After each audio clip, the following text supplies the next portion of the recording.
Thank you. Yeah, thank you. Look, I come to this place from the southeastern suburbs of Melbourne, where I was born and bred. It's a region which I'm proud to call home and proud to represent as the member for Bruce. Like most of us who hail from big cities, electorate boundaries are somewhat ephemeral. Bruce today is bordered by Highbury Road, Glen Waverley in the north, Blackburn Road as it runs past Monash University and the Australian synchrotron, the Pakenham Railway line in the south as it runs through Springvale, Noble Park and Dandenong, and back up the Dandenong Valley Creek.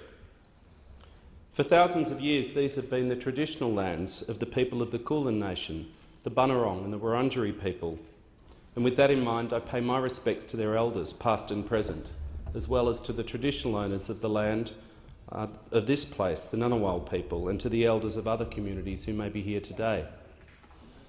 I also want to thank my community for the trust they've shown in me and the Labor Party by electing me to represent them. I ran a grassroots campaign knocking on 14,000 doors myself over 13 months, fronting up on people's doorstep for a chat or the occasional bollocking, and you get a bit of that. To listen to people one by one, family by family, is a humbling and intimate process. I will do my very best every day that I hold this office to honour their trust. Every encounter has value, and I hope some of the wisdom of the crowd, if you like, stays with me. My favourite question to ask people was, what is most important to you? I thank everyone who took the time to answer that question and to share their views, and I'd now like to reflect today on what I heard and what I learned. The distinguishing characteristic of Bruce is its human diversity. It's one of only 2 federal electorates where a majority of people, 53%, were born overseas. Over decades, people from every part of the world and every cultural, religious and language group have settled to live and work in the suburbs of Bruce. It is truly a microcosm of humanity. And I had that line before Peter Khalil used it yesterday, I'll note. I'm someone who relishes in this diversity of the multi-ethnic fabric that make up Australia's multicultural communities.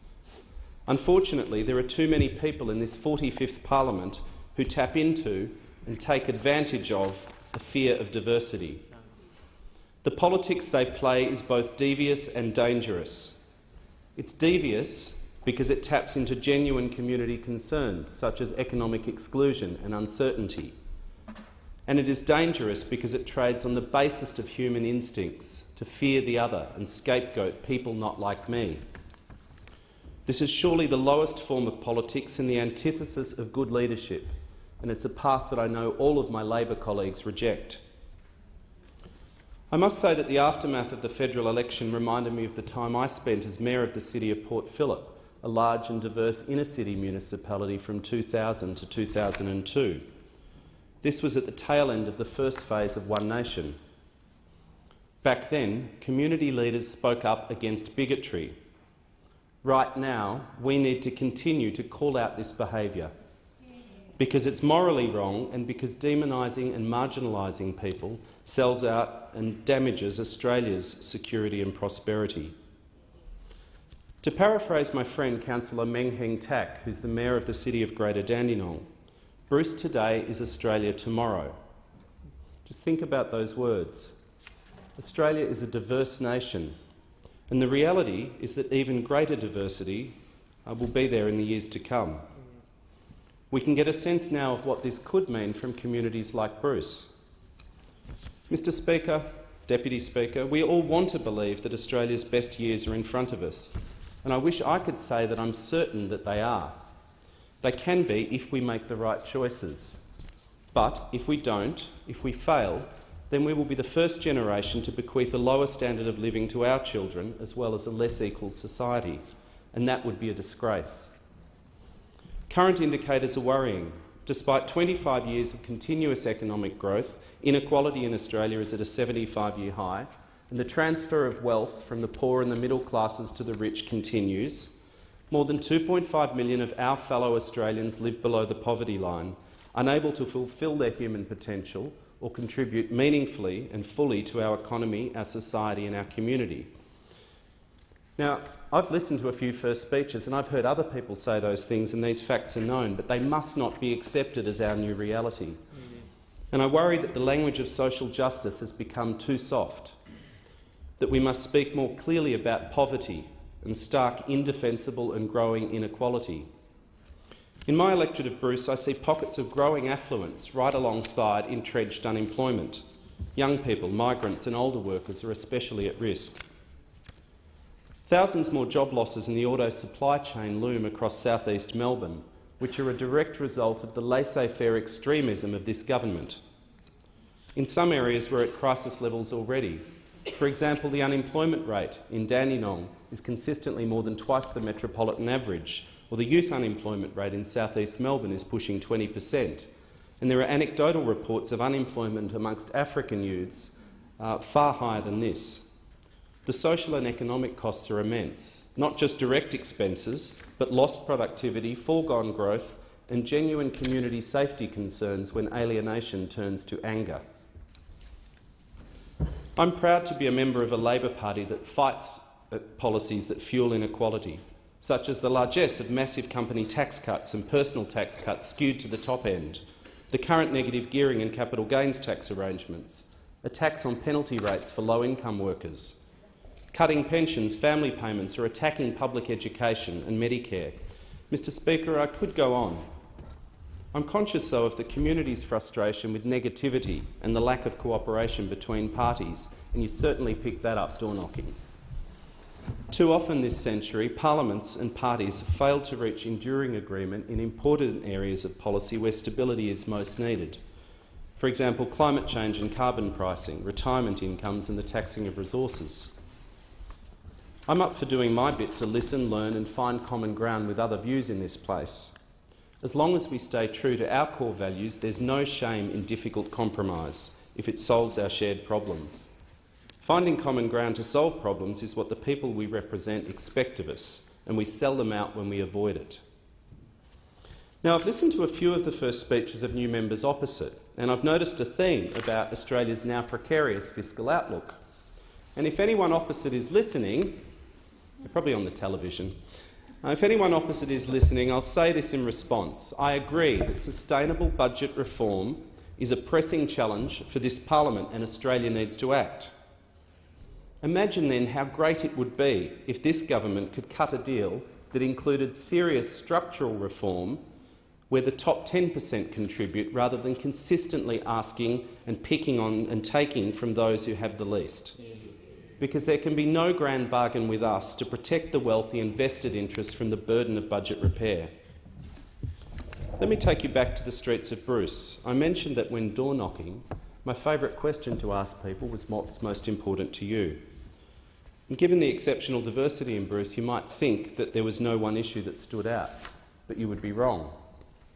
Overwhelmingly, the answer was education, from parents worried about the government cutting the Gonski needs-based school funding, or baby boomers who benefited from free education worried about their grandkids paying $100,000 for a degree, or working-class families so proud that their kids are not just finishing high school but attending TAFE or university, or students angry at the prospect of a lifetime of debt. Education was especially important to migrants who, like my mum, have a laser-like focus on education as the key to a better life for their children. I share that belief in the importance of education because I've lived it. My mum raised my brother and I alone after my dad died when I was 4. Although money was tight, Mum used the money available when my grandma died to ensure we got the best education possible. We were the kids who rocked up in the old Tirana to the rich school, Wesley College, Glen Waverley, in Bruce. I then went on to study science and law degrees at Monash University. It was actually when I was at Monash that Mum, who was the political black sheep of her family for being a Liberal voter, and although John Howard lost her in the end, he lost her in the end. We can talk about that another day. But I need to be careful. I need to be careful because Mum died about 6 or 7 years ago, so she can't answer back and she may haunt me from the grave. She always did think voting was private, but we knew what went on. She finally accepted that I was like the rest of the family, a Labor person. It was when she saw me on the nightly news, actually on TV, with a megaphone leading a student protest against Jeff Kennett. We're forever grateful she didn't see us chucking the oranges. Mr Speaker, Deputy Speaker, without a great education, my life could have been very different. Like so many parents, Mum made sure we had what she never had, because Mum was a working class girl from Footscray in Melbourne's West. Yeah. Here, here. Explains my footy team. Liberal party. Go Doggies. Yeah, I know, we never really got that, but anyway, she's an independent woman. Despite her intelligence, she could not finish high school, as her family could not afford the uniforms for her to change to a matriculation school. This contrasts with my father's story. His family had access to funds, which allowed him to pay his way through medicine at university and reach his potential. I tell this story to explain my deep personal commitment to ensuring that education is available in Australia according to merit, not money.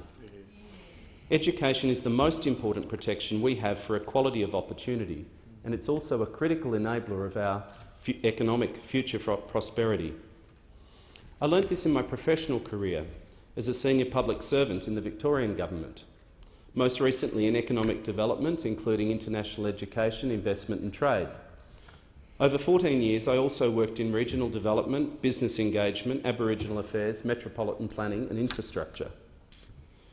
Mr Deputy Speaker, I'm proud to have worked as a public servant and was honoured in 2012 to have been inducted as a Fellow of the Institute of Public Administration Australia Victorian Division. I intensely dislike the way in which the term public servant is often deployed in political discourse as a pejorative. People in Bruce have told me how important it is to them that government does its job well. That's because there is a direct correlation between the quality of services and the quality of life enjoyed by citizens. In other words, great societies have great public services, which require excellent public servants who deserve our respect. Australia has been well served, but the impact of ongoing budget efficiency dividends on the public service is now a grave concern. I believe both sides of politics, and I've served governments of both sides, are guilty of overusing this budgetary technique. It's not just a question now of hiding cuts, which may be perfectly justifiable, but also one of accountability. Through efficiency dividends, cabinets outsource decisions about cuts to the public service, not always with ministerial input, as I know, and usually hidden from public scrutiny. Australians feel the impact of diminished service quality, and I pay tribute to the great work of my union, the Community and Public Sector Union, for their fight to protect services. Of equal concern is the insidious damage this assault does to the ability of our public services to provide long-term strategic policy advice to governments of the day and to remember the lessons of decades past. Consulting houses have arisen to fill some gaps, but we cannot contract out society's memory, and I believe over-reliance is putting at risk our tradition of great and innovative public services for the next generation. I think a great deal about the increasingly complex world that my daughter, who's now 20 years old, will have to live and compete in. This much is clear. As Australia's neighbours grow stronger and more confident, it is apparent that the world does not owe this lucky country a living, and we would be foolish to try and build our 21st century economy on the happenstances of good fortune. You don't have to spend long in Bruce to understand how truly connected to the world my community is. People sense we're entering a paradoxical period of strategic uncertainty but incredible economic opportunity. Power is increasingly divided amongst major nations, and the so-called rise of China, India and Asia is historically unexceptional, the world returning to normal, as some say, and welcome. But it's less predictable than the security of empire or the bipolar or US-dominated world we've been used to in my lifetime. My point is that we will be forced to adapt, and I firmly believe that Australia's best future lies in rebalancing our ties and in deepening our connections across the Indo-Pacific region to, as Paul Keating continues to remind us, seek our security in Asia and not from Asia. This serves our national interest and also that of our dearest abiding friends. China is critical, though Asia is greater and more diverse than any one country. Despite this strategic uncertainty, we are geographically blessed. We sit at the bottom of a fast-growing region of 4.5 billion people. The centre of the world's economy is returning to Asia faster than at any time in human history. Australia's opportunities to support Asia's growth are immense, whether through goods exports, manufacturing or services, and growing our national wealth is and must remain core business for Labor. Manufacturing is important. Despite the headlines, it remains the largest single employment sector in Bruce. Local businesses are transforming into high-tech advanced manufacturers and cracking new export markets. Yet, if we're successful in moving up the global value chain, manufacturing will be a bit like the story of agriculture in recent decades. Greater productivity, higher export output, more highly skilled jobs, but fewer job numbers overall. So we must capitalise on the long boom in services that will come as the middle classes of Asia grow to number more than 3 billion. And we have expertise to export in education, financial services, transport, infrastructure, urban management, health, business services and so on. And government has a role to play in helping business to trade and grow. Closer economic ties with Asia can also help ensure regional peace and security, and I'm a person who does believe that the potential for violent conflict is, sadly, a persistent part of our human condition and a risk we need to realistically always be prepared for and guard against. If politics is our alternative to violence, then war or state-sponsored violence surely represents the greatest failure of politics. And a prosperous and interconnected region, while never a guarantee of peace, can be a strong preventative measure. Deeper regional cooperation is also critical to addressing shared problems such as climate change or forced migration. And this is important but not easy work. We share a common humanity, but people in other societies have their own thoughts, values, histories, traditions and norms, and those differences must be respected and understood. To do so, business people, public servants, diplomats and academics all tell us that we need to develop better language skills and more cultural understanding and deeper international networks and relationships. As I move around Bruce, I see all of this capability in the multicultural suburbs. Yet I can't help feeling that we are not fully leveraging our human diversity and that we need to do more to make sure that the promise of Australian multiculturalism lives up to the reality. Spend time with highly skilled migrants and you'll hear stories of frustration and bewilderment at being denied employment due to that deathly phrase, a lack of local experience, or darker tales of people still anglicising their names just to get an interview. Our society's institutions of power, our parliaments, judiciary, public services and military still have a way to go to fully reflect the communities we serve. This includes gender, especially for those opposite, as well as class, ethnicity, disability and sexuality. We make the best decisions when all perspectives are considered, when all voices are heard and at the table. I'm conscious that as a Rainbow Labor member, my election is a very small step to adding to the diversity of this parliament, and I'm proud to see more LGBTI Australians in this parliament than the last. There are other things, important things, that I will talk about another day, given the time. Issues such as the lack of real action on climate change or environmental degradation, or cuts to science and research, or the arts, or care for our veterans, or housing affordability, or the growth and productivity of our cities in one of the most urbanised nations, or how our region addresses migration and the global refugee crisis, or the Republic, yes, the R word.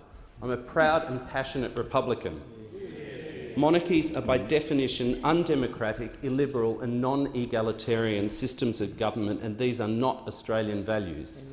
And I see my daughter up there at the moment going, "Oh no, Dad, not one of your anti-monarchist pro-Republican raves." So I will stop now, but it is a hot button. Because I think there's a standing order also that I need to be mindful of. For now, though, it's important that I say some thank yous, as getting here was only possible with immense support. Thanks to my family, whose love and forbearance I treasure, my daughter Eleanor. We're very close, and I've lived at times as a single parent, experiencing that unique joy and loneliness. She's here today, so I'll put it on the record. Yes, you are the perfect daughter. Now, I'm not the only one who thinks this. For years she kept asking me why people keep calling her Safi. I've had to explain to her always it's because of her innate wonderful qualities, and not because her parents are anything like Patsy or Adina. I've also known the love of two long-term partners, her other parents, her mother Lorian and David. Thanks to my brother Damien, and to Flap, Eva, Cynthia, Janina, Oz, Winston, Posey Regina and Paisley Regina. Thanks to the previous member for Bruce, Alan Griffin, who served in this place for 23 years. A mentor to many, an occasional dementor. That's a Harry Potter reference. That's the sum total of my literary references so far, and I thought that was appropriate. Thanks to the campaign team and supporters, including Callum Drake, Sarah Spivak, Paul Hasselhoff, Lee Talamas, Matt Broderick, Matt Hilakari, Ray DeWitt, David Hodge, Peter Jabor, OAM, Angie Venuto-Cole, our state members of parliament, Daniel Andrews, Gabrielle Williams, Steve Demopoulos and Hong Lim, Senator Louise Pratt. She was going to be here. Louise is a very dear old friend of mine, but it looks like we found the Senate something to do, so there you go. It's great to be back here with her. Helen Tierney, Kate and Faye, Dallin and Barbara. Actually, Alan's in the gallery today. I'll stop now. Penny Sharp and Joby, Cam Green, Flora Yeh, the CPSU and ASU and other unions, Corey Rosevier, Ben Knight and the Monash University crew.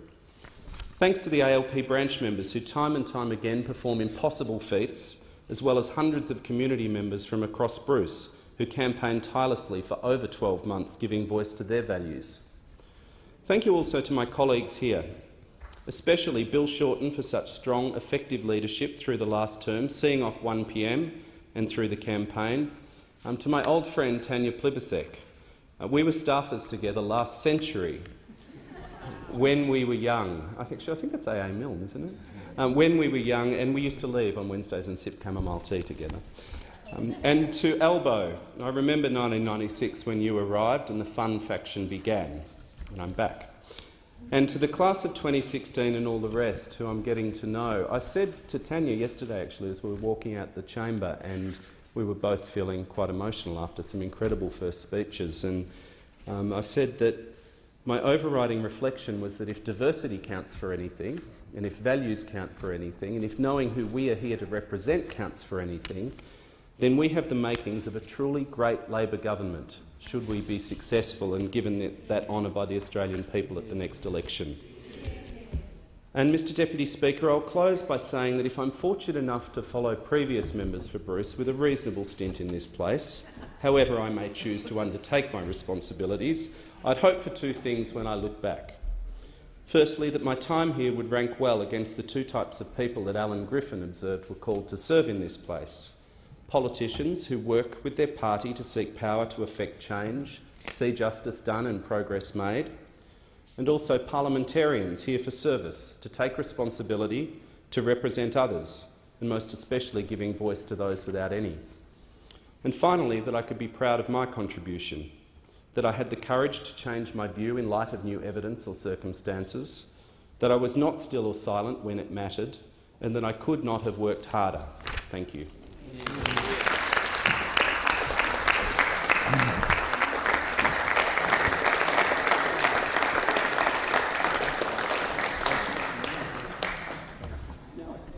The debate is interrupted in accordance with Standing Order 43.